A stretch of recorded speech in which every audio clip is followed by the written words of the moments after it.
I'm here in Grand Central Station, one of the most iconic buildings in all of New York, and I'm here because a restaurant opened up about a year ago called Agern, which is run by Klaus Meyer, who is one of the gods of Nordic cuisine. They happen to have a steak that is aged twice as long as they expected it to be aged for. What happened was there was a flood in the restaurant. At that point in time, they had some steaks that were dry aging on the shelf. By the time they reopened 3 months later, those steaks happened to be 180-day dry aged. So I'm gonna go inside Agern, I'm gonna find out what this tastes like.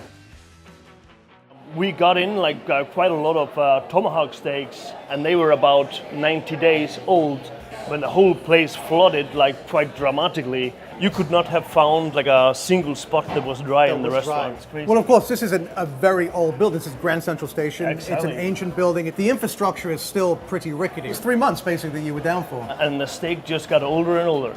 We cut them out and they came out amazingly. Really packed with flavors. So we just kept it as was, and now we are open again and cooking a very old cow. For me, I've never aged a beef that long. It was obviously a lot of excitement to start cooking it and tasting it.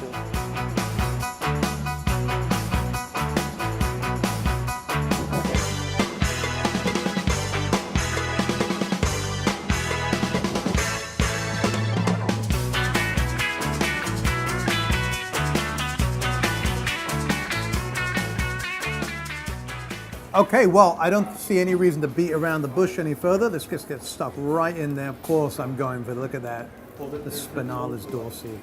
Everyone's sick of hearing me talk about this, but it is the best thing on the animal. So 180 days is a long time. The first bite is just a really kind of clean, beefy flavor, but then that dark, funky, really nice flavor of beef just sort of coating the whole palate, coating the mouth. I think this nobule right here is going to be pure concentration of all of the intensity of that dry age room right in this bite.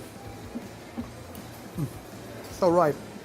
So on a regular sort of a 28-day or a 35 or even a 40-day dry aged steak, there is that redolent dry aged flavor on the outside of the cut. But in steaks of this age, that flavor works its way all the way through into the center. You're getting those really intense notes right in the middle of the eye. I will say this, it's really tender, but it doesn't fall apart the way that a regular steak does. It's still really supple, but it's got a bit more bite to it, which is kind of nice. What I really like about the way they cook the steak is they cooked it on the flat top, or the plancha as it's called in the kitchen. And there's something about the direct contact that you get from a flat top. It's why flat top hamburgers are so good. You just get that intense crust, and you can see it on here. It's truly impressive. To get that kind of contact, that Maillard effect, just covering the entire, you really want to bronze, obviously you want to bronze the entire side. A flat top is the best way because it's direct heat right on it. I know that it's a terrible accident that they had here and it sucks. You're in Grand Central and you have a flood and your restaurant that you just opened is closed for 3 months. There is a silver lining, and it comes in the form of a steak that is just supremely flavorful. That profundity of flavor, that intensity, this is really amazing beef. So I encourage you to visit Agern, and we'll see you on the next episode of The Meat Show.